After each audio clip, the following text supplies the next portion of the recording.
Full spoilers right out of the gate. You've either already watched this or you don't care, because yeesh. I don't want to outright say that this last season of What If was bad, because there were a couple standout episodes, and the ones I didn't like still had fun moments, but wow, this was a disappointment, and the thoughts I have about it are overwhelmingly negative. So while I figured this would be a simple review, and the reason I wasn't able to get this video out right away was because I wanted to sit down, assess, and ask what happened.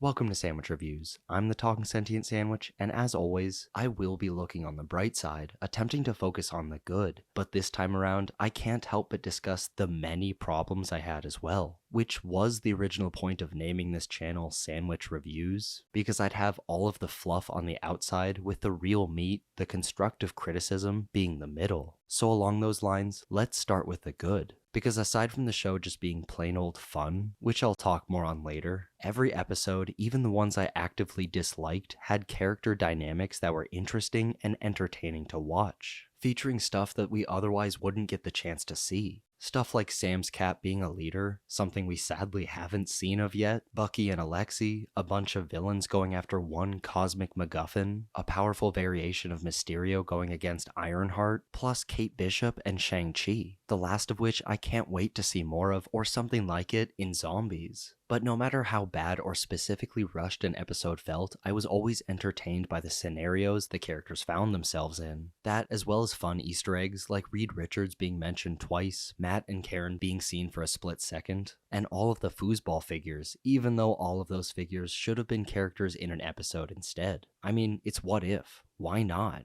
Additionally, for a split second something would come up and I knew it wasn't what my mind immediately went to, like the Hood obviously being the Hood and not Doctor Doom, but I couldn't help but wonder. That or the three Watchers spinning around made me think of the Living Tribunal, because I know nothing about that dude, but maybe that's how he's birthed. But putting that aside, there was also some occasionally great action. I'm mainly looking at 1872 and the finale, because the rest had significantly lower quality animation. Though there was a clear effort for everything, even the jerky, stilted dialogue scenes, to have impressive lighting and shadow work. I also enjoyed how the finale was structured, showing that the Watcher's oath was vague and doesn't have to strictly be saying the specific words, which I thought was a fun way of setting up how the Exiles would logically get that cosmic power later on. Even though, quick side tangent, they're technically not the Exiles, which are an X-Men adjacent team in the comics. But despite not having much to do, I still did kind of enjoy seeing them, and maybe enough time will pass so that I won't want to shoot myself when they inevitably show up in Doomsday and Secret Wars.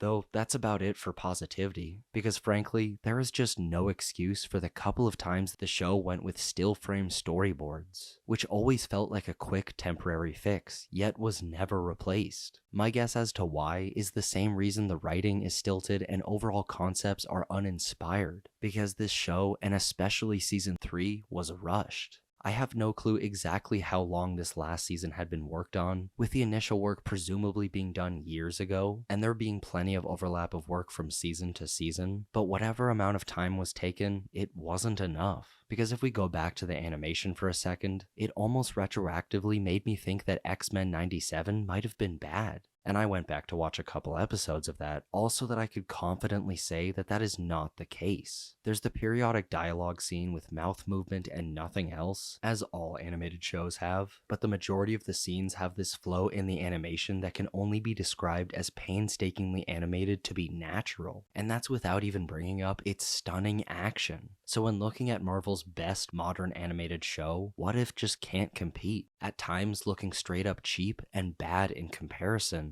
And with the rough start that season 3 had especially, with clunky action in the first episode and one of the jerkiest dance sequences I've laid my eyes on in the second, I just wasn't that excited to see more. And that right there is the heart of the problem. I'll get to the why, but I was just plain old not keen on watching every new episode as it came out. Just for context, Creature Commandos is another show airing right now, and every week I count down the minutes until I can watch it, staying up late for just 30 minutes of new stuff. But with What If, after the first few, I decided this show just wasn't worth losing sleep over, and I even came home from work one day and entirely forgot that there was a new episode to watch. And though some of the episode concepts were weird, nothing stood out and immediately made me need to see how it would be adapted. and those that were seen were either missing key pieces of information or were over-explained, spending too much time on the setup, with the watcher expositing at us for whole minutes at a time. And it sucks, because I made a video essay just last week speculating on how Season 3 might be great, because the show was clearly focusing more on entertaining adventures and an overarching story about the watcher himself, rather than just interesting concepts. And I stand by that that's true for the first 2 seasons, but there was a significant downgrade for the third. Maybe all of this would have been fixed if it was all an anthology, but even with that, a balance could have and should have been struck between interesting episode concepts and fast-paced but satisfying runtimes. And there were some genuinely well-constructed episodes in the third season, like Bucky and Alexi's episode or 1872, and I appreciated how in those, we were dropped into the action and it subsequently explained how we got there. But whenever that explanation came, it was still overbaked.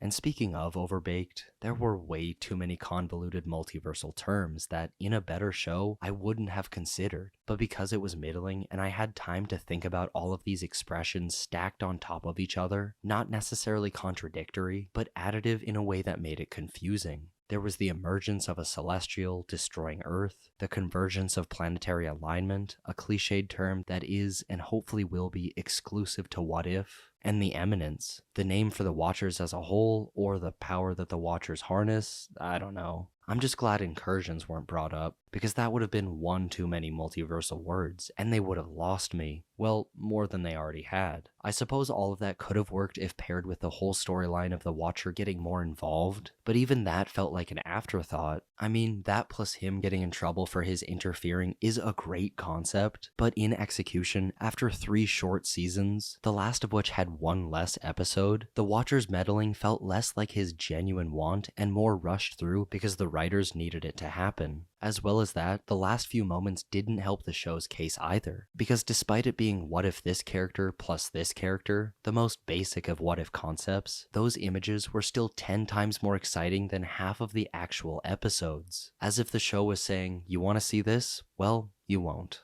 At this point, I'd be fine not ever seeing a continuation of Uatu's story. It's sort of wrapped up and we can leave it there. That being said, I would happily watch an Original Sin movie or TV show, which is a story where Uatu is murdered and it becomes a race against the clock to figure out why, who, and how they killed him. But what did you think of Marvel's What If? I know I've been negative, and honestly, in the process of writing this script out, I'm becoming more and more negative on it, but I still had fun, just with exponentially diminishing returns with every season. Still, did you like Season 3? Was there a standout episode for you? Drop a comment and let me know. And as always, thanks for watching. Make sure to leave a like, subscribe for weekly video essays and reviews, and enjoy a delicious sandwich.